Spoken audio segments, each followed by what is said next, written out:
Chidi, this body is not my own again. Easy. Easy! Are you helping me or finishing what the doctor started? Sigh.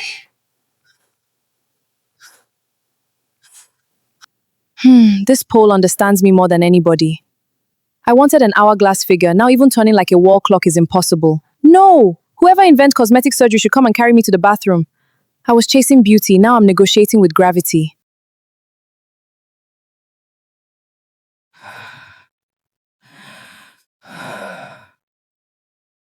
Ginny, please come. Nne, what is it now? Help me push this thing. It has caught on the door. Which The thing? pole, the stand, it's stuck on the door frame. Why are you dragging that around the house like a masquerade with an entourage? Because I cannot leave it behind, Chidi. It is attached to me. Just help me before the tube pulls. Nena, your face. I cannot even see your face. That is the point. It is wrapped for a reason. Please, just hold the pole and let me sit down small. How will you sit? Sit on what? You cannot even sit on the normal side. On the special cushion. Please, Chidi, just help me. We can discuss the shape of the cushion another time. Nena, good afternoon. Chief Adigwe just told me something and I said, let me come and see with my 2 eyes whether... Nena, is that you inside there? Auntie Uju. Good afternoon, Auntie Uju. Your voice is even the same voice, but everything else. The face is tied like Christmas presents. There's a small bag hanging by your waist like handbag, and there's a metal pole following you around like houseboy. What is happening to my neighbor? I went for a small touch-up. Touch-up? Nena, touch-up is when you paint the wall. This is not touch-up, this is a whole renovation. Chidi, does your wife's body have a caretaker now? Or is it still you? Auntie Uju, please. Not today. I'm not troubling anybody. I'm simply asking a reasonable question about that pole she's dragging around.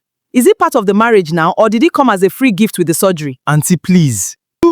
Chidi, answer me honestly. Are you sure that's your wife under all those bandages? I'm just asking, maybe I greet the wrong person. If you have spent even a full week living close to Auntie Uju, you already know something about her. The woman does not lose. Not in an argument about generator fuel contributions, not in Ludo, not even in a disagreement about whether a mango tree belongs to her compound or the one next door. A dispute that, as far as anyone can tell, has been technically unresolved for 6 years and shows no sign of resolving this year either. Ask anybody. She will simply out-argue you until you start doubting facts you personally witness with your own eyes. And it is precisely this unbothered, relentless energy that was circling Nena 3 weeks before the scene you just watched. 3 weeks before a decision so large, so expensive, and so completely self-authored that the compound still brings it up whenever a gathering needs livening up. Quick one before we rewind. If this is the kind of chaos you enjoy, drop a like and subscribe because this story genuinely only gets bigger from here. Stay with me because by the end, you are going to understand exactly how a woman with a good husband, a good home, and a good life talked herself into losing all 3 over a compliment that was never even about her. 3 weeks earlier, life in that house was, by every reasonable measure, good. Nena and Chidi had been married 4 years. Not the loud, dramatic, always posting on Instagram kind of marriage, the quiet, functioning kind. He came home on time most days. She kept the house the way she liked it, no complaints from him about that. They argued about small things, the volume of the television, whose turn it was to pay the cable subscription, and made up quickly the way people do when the foundation underneath the argument is solid. They had one real, shared, unglamorous dream, and it belonged to both of them equally. A plot of land in the new layout outside town, where they had already picked out in conversation exactly where the gate would face and which side would hold the boys' quarters. 14 months of saving had gone into that dream. 14 months of, let's not buy that right now, we're saving. 14 months of choosing the cheaper Aswebi at weddings, of skipping the extra data plan, of small, boring sacrifices stacked one on top of another until they became something real sitting quietly in a bank account. That Saturday, Chidi's company was holding its end-of-year dinner. Fairy lights strung along the compound wall of the event hall, a live band that knew exactly 4 songs and played every one of them twice. A buffet table arranged so elaborately that guests felt genuinely guilty helping themselves and helped themselves generously anyway. Nena technically wasn't on the confirmed guest list as anyone's official +1 that night. She came anyway, because in her own words, delivered with her whole chest, a wife does not need a formal invitation to attend her own husband's function. She said it like it was a subsection of a legal document somewhere. She arrived in her good lace, hair freshly styled, confidence sitting comfortably at 100%. And for the first 10 minutes or so, the evening was flawless. She greeted Chidi's colleagues warmly, admired the decorations, collected a plate of small chops, and was by every appearance thoroughly enjoying herself. She belonged there. She looked good there. Nothing about that night was supposed to go wrong. Then she noticed Amaka. Let's be completely fair before this story goes any further. Amaka did absolutely nothing wrong. Not one single thing.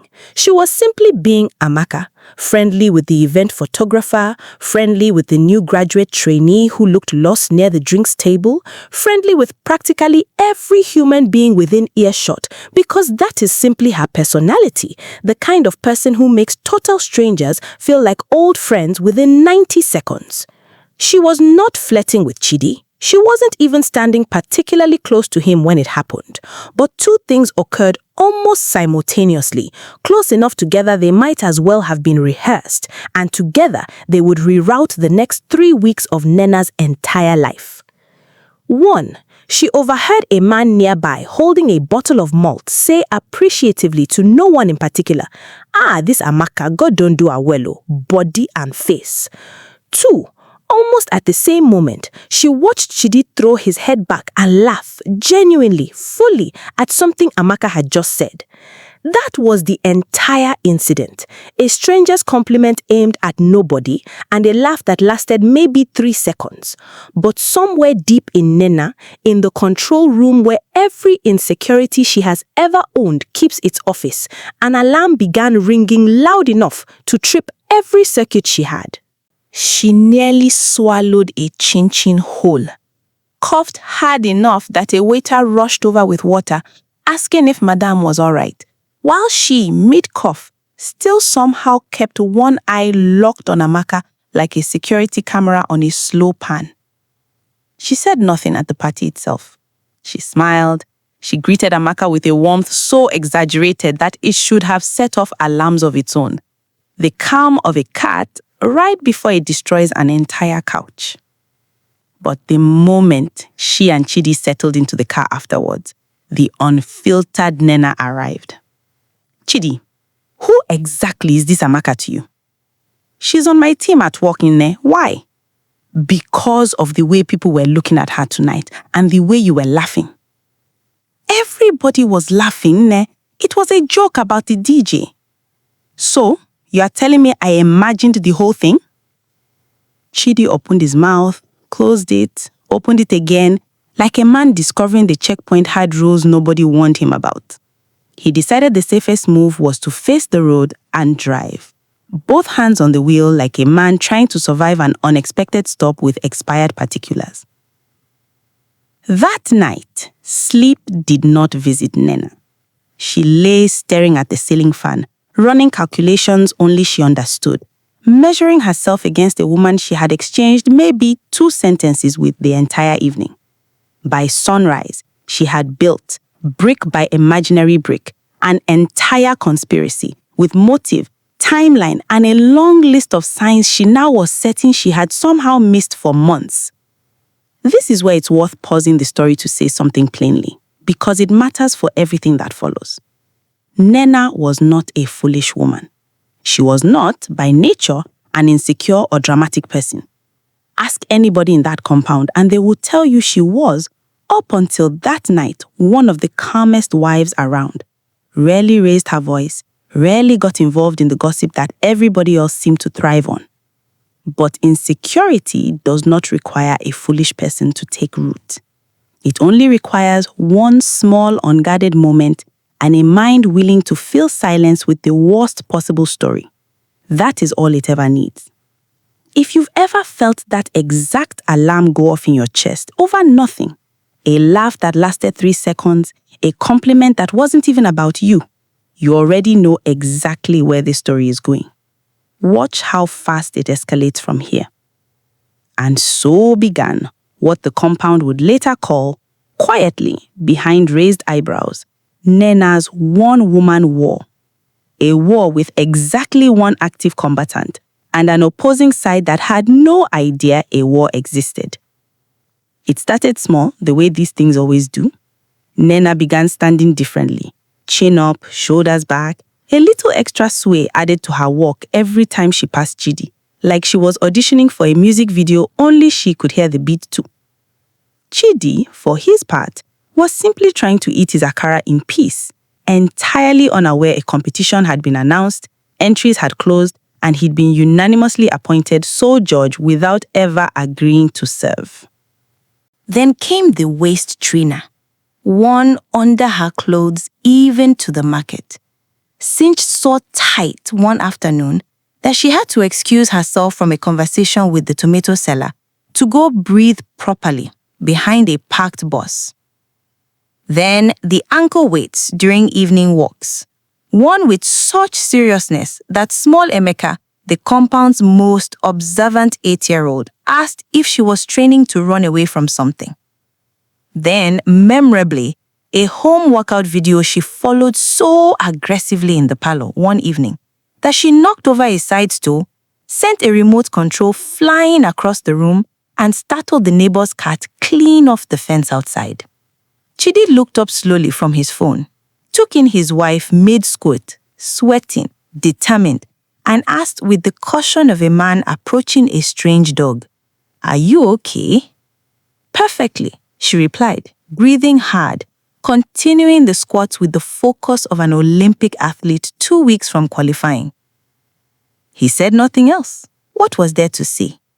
He returned to his phone, filed the situation under things to monitor, and went back to his akara like a man choosing his battles carefully.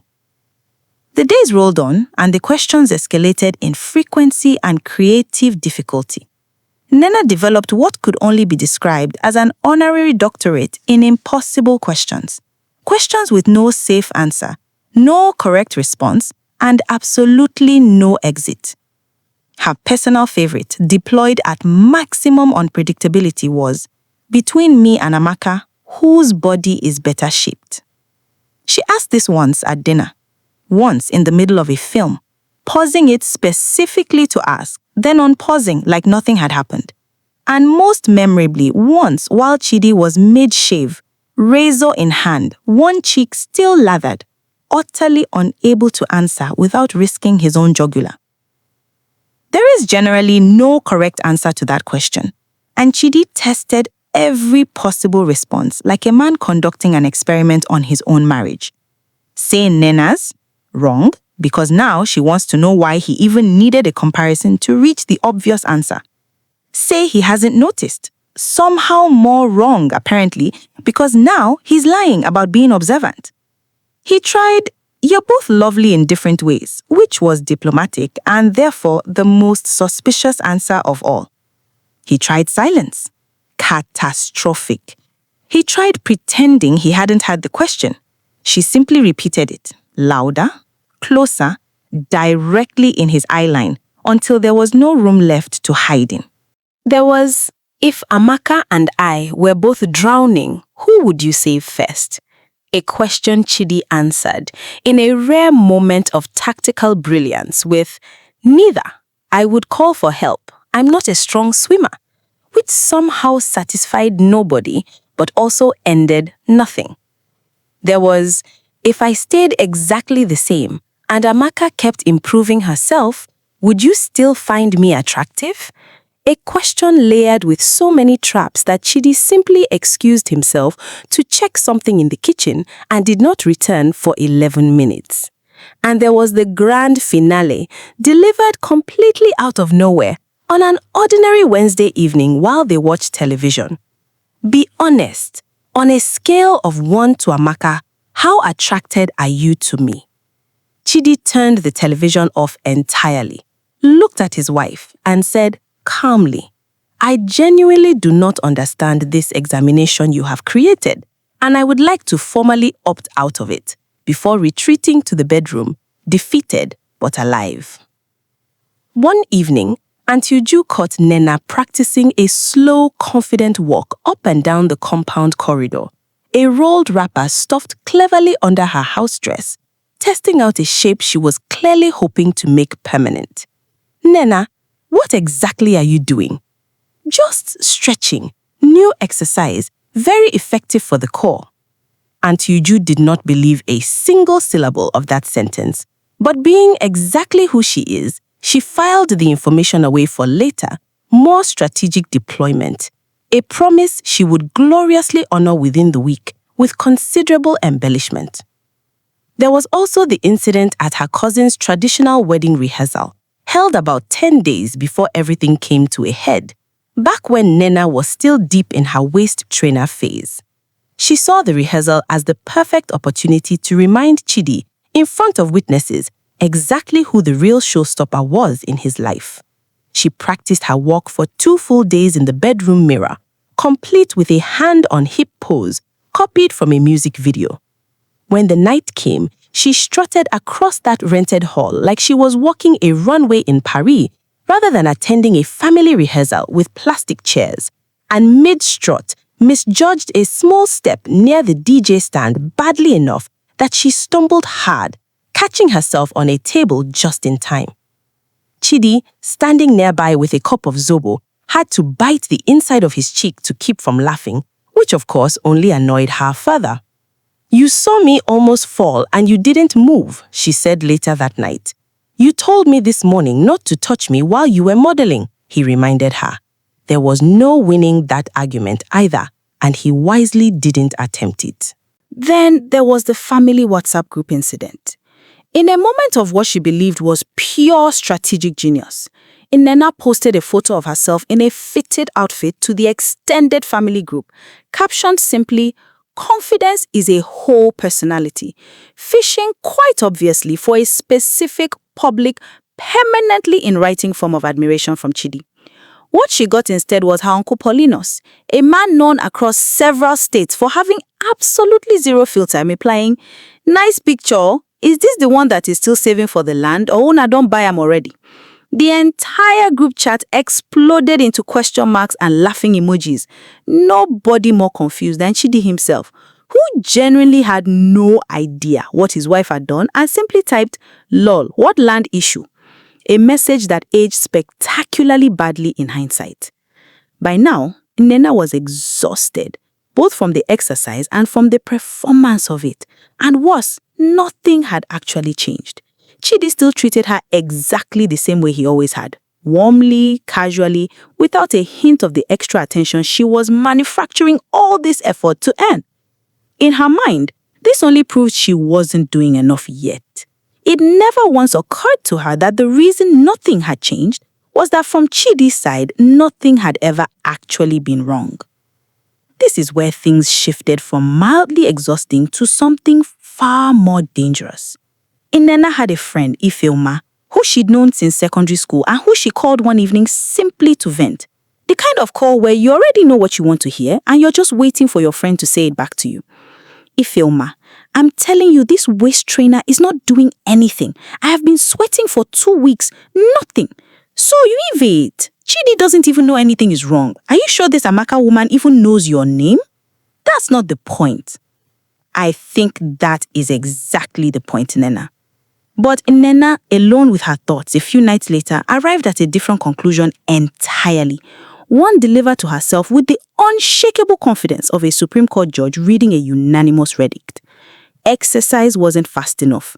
A waist trainer wasn't permanent enough. The only real, lasting way to win this entirely invented war was to go all the way. Not a small adjustment here or there, but the full package. A proper clinic, a proper doctor, body contouring, a lift where it mattered, and since she was already going through the trouble and expense of traveling, she may as well have her face done too. The nose refined slightly, the cheeks lifted, everything working together as one complete transformation. No half measures, no local shortcuts, the whole renovation done abroad at once, at a clinic she'd seen tagged in enough before and after videos to trust with her eyes closed. She called Ifeoma back, this time not to vent, but to ask her to come along. Nena, are you mad? A whole surgery? 2 surgeries? For what now? You don't understand. It's not even about Amaka anymore. It's about me. I want to feel confident in my own body. You were confident last month before this Amaka thing entered your spirit. Ifeoma, are you coming with me or not? Ifeoma, against her own better judgment, against 3 separate attempts to talk her friend down over the following days, eventually agreed to accompany her.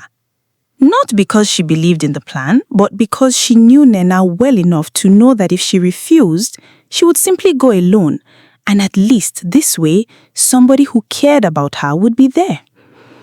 There was, of course, one small, seemingly insignificant obstacle standing between Nena and this plan. The only serious money she and Chidi actually had access to was the land fund. The same 14 months of disciplined, unglamorous saving they had built together, plan by plan, sacrifice by sacrifice. Nena looked at that account like a hungry man at jollof rice at a party where the food is clearly insufficient, with zero self-restraint and a fully rehearsed justification ready to fire. It's for us anyway, she told herself, nodding along like it was gospel.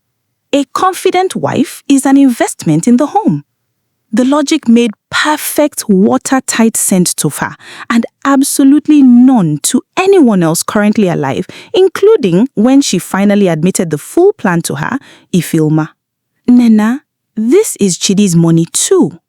He will understand once he sees the result. Or he will see an empty account and understand something completely different. She didn't listen. She told Chidi she was traveling to see her aunt for 2 weeks. He believed her instantly without a flicker of doubt. Why wouldn't he? She's his wife, not a suspect under caution. She packed a light bag, transferred out the entire land fund before she could talk herself out of it, and left the house with the energy of an athlete walking out to collect gold. Ifeoma trailing slightly behind her at the airport, still quietly hoping she would change her mind even as they boarded. The clinic, when they arrived, was exactly as polished as the videos had promised. White corridors, soft lighting, staff who spoke to her gently and confidently in a way that made every remaining doubt feel small and unreasonable. She signed forms she skimmed rather than read properly. She sat through a consultation where the doctor asked, as almost an afterthought, whether she had discussed this decision with her husband, and she answered without hesitation, "He fully supports me," a lie so smooth it surprised even her. Ifeoma, sitting in the corner of the consultation room, said nothing, though her face said everything she was too polite to say out loud. The night before the first procedure, lying in an unfamiliar hotel bed in an unfamiliar country, Nena felt for the first time since that dinner 3 weeks earlier, a flicker of something that wasn't determination. It passed quickly. By morning, she was back to setting. The recovery, as you already saw at the very start of this story, was brutal. Far worse than she'd mentally prepared for, if she's being honest, which at the time she wasn't, not even with herself. She came back not as one adjustment, but 3 stacked on top of each other.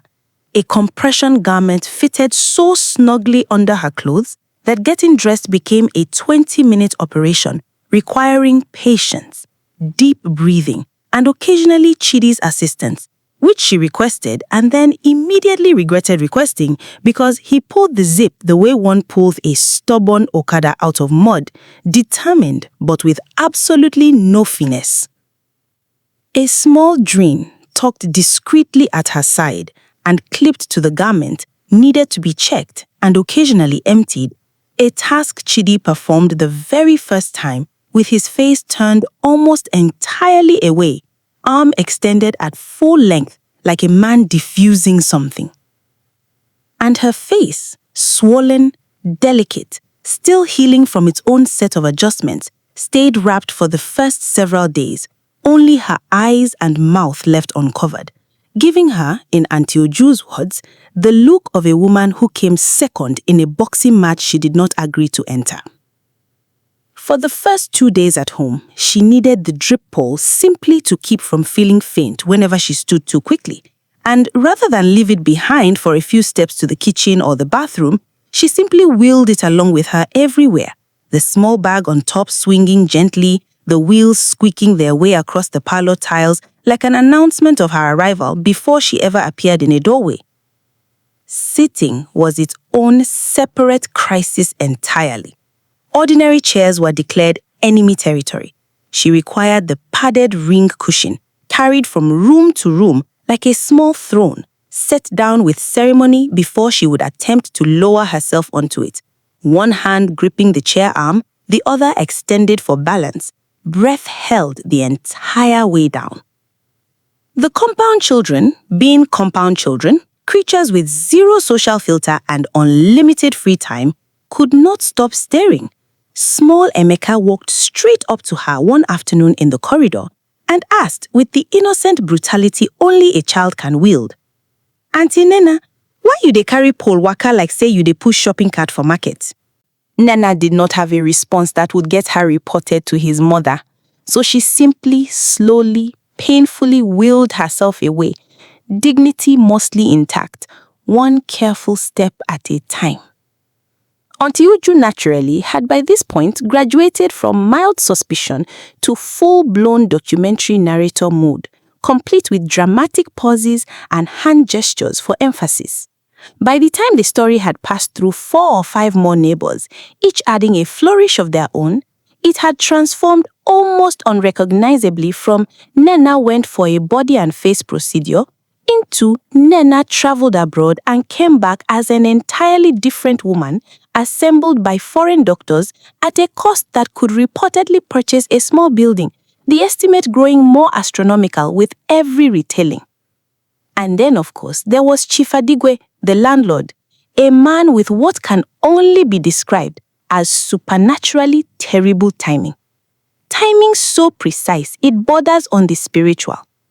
Every single time Nena found herself mid-struggle, wedged awkwardly trying to lower herself on the ring cushion, or attempting a slow, careful shuffle down the corridor with the drip pole in tow like a reluctant pet, Chief Adigwe would materialize from nowhere, ask some completely unrelated question about the generator fuel contribution, receive a strained, careful answer, and leave entirely unaware of the chaos he had just casually strolled through. One particular afternoon, Nena had finally managed to settle on the couch, ice pack against her face, curtains drawn, television low, nobody around to witness her vulnerability. And Chief Adigwe chose that exact 15-minute window to conduct what he called a routine property inspection, walking directly into the parlor without so much as a knock, clipboard in hand, checking the ceiling for damp patches, while Nena lay frozen on the couch, drip pole parked awkwardly beside her like an unwilling accomplice, entirely unable to move fast enough to preserve any shred of the moment's privacy.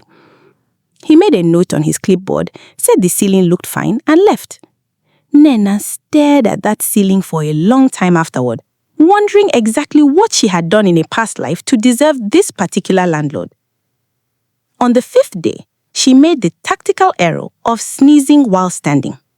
A sneeze, of all things, an involuntary, unstoppable bodily function, betrayed her completely, sending a jolt through her still healing body that made her grab the nearest piece of furniture, which happened to be a side table holding a vase of plastic flowers, both nearly going down with her dignity, drip pole rattling dangerously beside her the entire time.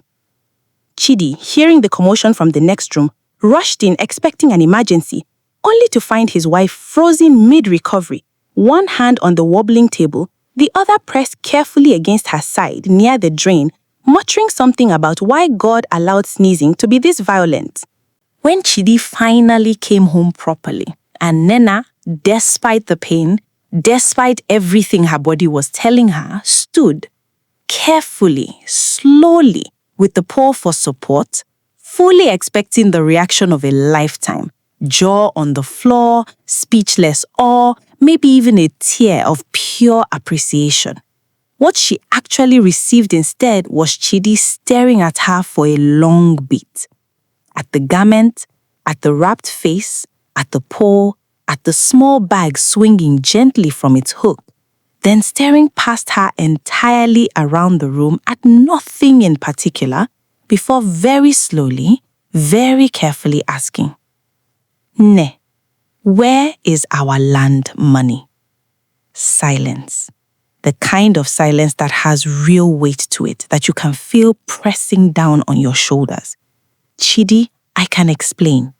Where is our money?" And here is the part that stung far harder than Nena had ever imagined it would.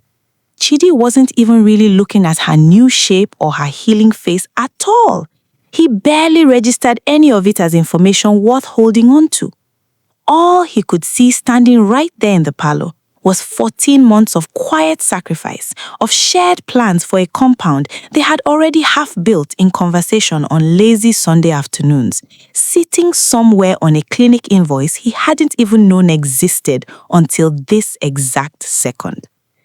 This was nowhere close to the reaction Mena had spent 3 weeks rehearsing in her head. It was so much worse. The days that followed settled into a different, heavier kind of silence. Not the loud, interrogation-filled quiet of before, with its trick questions and mirror-practiced walks, but the far more uncomfortable, we clearly need to talk, but neither of us wants to be the one who starts kind of silence that sits in a house like an unwelcome guest who refuses to leave. Chidi never raised his voice, not once. He didn't need to. His disappointment did all the necessary talking on its own. He began sleeping later, coming home later, saying less. Not cruelly, never cruelly, just less. And that, more than any shouting could have done, was what finally broke through to Nena, the growing, quiet distance of a man who wasn't angry, so much as recalculating whether he still knew the woman he'd married. Nena, meanwhile, stayed mostly indoors, still tender, still wheeling her pole between the bedroom and the parlor for the first several days, unable to do much beyond sit carefully on her cushion and think, which, if she was being honest with herself for the first time in weeks, was probably exactly the medicine she needed. Her own mother called to check on her recovery, and upon hearing the whole unfiltered story start to finish, did not hold back a single ounce of opinion. You did what? Face and body together, both at once? For a girl who never did anything to you? I carried you 9 months. I trained you well. So what exactly happened to your head all this time? There is genuinely nothing quite like your own mother roasting you with love, layering guilt and comedy in equal measure. But I love you, she added, every single call without fail. Make sure you're resting well and drinking plenty water. Even if your ma, when she visited, didn't offer comfort so much as honesty. I told you, Nena. I told you before we even boarded that plane. I know, if your ma, I know. And she did know, finally, fully, in a way she hadn't let herself know before. That was the lowest point of the whole story, not the physical pain, not the swelling, not the drip poles squeaking through the parlor at 2 a.m. when she couldn't sleep, but the quiet, private realization, lying awake next to a husband who now slept with his back turned slightly farther away than usual, that she had put everything they'd built at risk chasing a threat that had never once actually existed. Then came the moment that changed everything. Amaka. Yes, that Amaka. The imagined rival. The entire reason 14 months of savings had vanished into a clinic account. Sent out invitations. Not for a fashion event, Not for some elaborate victory lap that existed only in Nena's imagination, for her introduction ceremony. Nena read the invitation 3 separate times, fully convinced there had to be some kind of error. Amaka, engaged? Since when? How had she missed this entirely? The answer, when she eventually showed up to the ceremony, carefully, slowly, still very much adjusting to sitting in ordinary chairs again, hit her like an entire bucket of cold water tipped directly over her head. Amaka's fiancé stood proudly beside her, beaming, introduced to the whole gathered room as Obina. And from the easy, comfortable way they looked at each other, from the stories being shared about exactly how long they had been together, considerably longer it turned out than Nena's entire imagined rivalry had even existed, it became painfully, embarrassingly clear. Amaka had been in a happy, stable, committed relationship this entire time. She had never once looked at Chidi as anything more than a friendly colleague. There had never, at any single point in this whole saga, been a war of any kind at all. Amaka, it turned out, had been dating Obina for almost 3 years, quietly, without much fanfare, because, as she explained cheerfully to a small group gathered near the drinks table, I don't like posting everything. You know how Instagram people be. Obina walked 2 floors above Chidi's department in the same building and had, according to at least 4 separate sources at the party, been planning this proposal for months, coordinating quietly with Amaka's parents, saving carefully for a ring, doing everything with the kind of unhurried, deliberate care that stood in stark, almost comedic contrast to the chaos Nena had been creating on the opposite side of an entirely fictional conflict. When someone at the party jokingly mentioned to Amaka that Nena used to think she was after Chidi, Amaka laughed so hard she nearly dropped her drink. Not out of cruelty, but pure genuine surprise. Me and Chidi, the man is like my brother for that office. I don't even remember half our conversations, she said, still laughing, completely unaware of the 14 months of savings and 3 weeks of recovery her friendly personality had indirectly caused. Nena had spent 3 exhausting weeks, an entire land fund fighting an opponent that didn't even know a battle had been declared. Standing there in that hall, holding a plate of small chops she wasn't even hungry for, she felt every decision of the past month crash into her at once, like a wave she never saw coming, despite standing directly in its path. She found Chidi later that evening, away from the noise and music.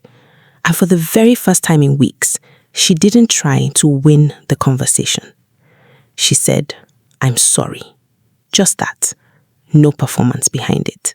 Chidi looked at her for a long, quiet moment. You know the money hurt more than anything else, right? Not the surgery, not even the pain you went through. The lying, the secrecy. That's what actually broke something. I know. I was scared you'd say no if I asked properly, so I just didn't ask at all. That's the actual problem, Ne. You built a whole war in your head, recruited both sides, fought the entire thing alone, and I didn't even know I was supposedly a soldier in it. It wasn't fixed in one conversation. Real trust rarely mends that quickly, no matter how sincere the apology. But it was a genuine start.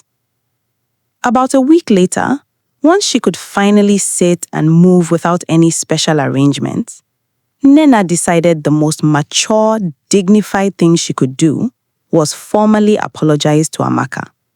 Woman to woman, without an audience, without drama, just the plain truth laid out on the table. She invited her for a small lunch at a quiet buka not far from the office. The kind of place with plastic tables and the best nkwobi in the whole area. Once the food arrived and the small talk ran its natural course, Nena simply said it. I need to tell you something, and it's going to sound completely mad, but please let me finish before you say anything. She told her everything. The dinner, the overheard compliment, the laugh she'd misread, the waist trainer, the trap questions, the secret transfer of 14 months of savings, the full package abroad, the garment, the drain, the bandaged face, the drip pole she dragged around her own parlor like an unwanted house guest. All of it laid out in full without editing herself for dignity, because she decided somewhere along the way that dignity built on hiding the truth wasn't really dignity at all. Amaka listened to the entire thing with her spoon frozen halfway to her mouth.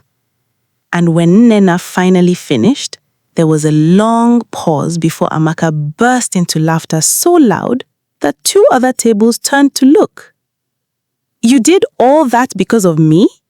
I have been with Obina for 3 years and I didn't even know you existed until that dinner." She laughed again, shaking her head, wiping actual tears from her eyes. "You did a whole surgery, face and body, because of me. And I've been over here worried about my Ashwaebi collar, not thinking about your husband once." Said plainly out loud over a plate of nkwobi, the entire 3-week saga sounded even more ridiculous than it had felt while living through it. Nena found herself laughing too, the kind of laughter that comes from finally being able to see your own foolishness clearly enough to find it funny instead of shameful. "I'm sorry," Nena said again, this time meaning something slightly different than she had with Chidi weeks earlier. Not sorry for a wrong done against Amaka directly, since Amaka never actually been harmed by any of it, but sorry for the story she had written in her own head, casting a genuinely kind person as a villain without her knowledge or consent. "Don't apologize to me," Amaka said, still smiling. "Apologize to your land. That one suffered the real damage." They both laughed at that too.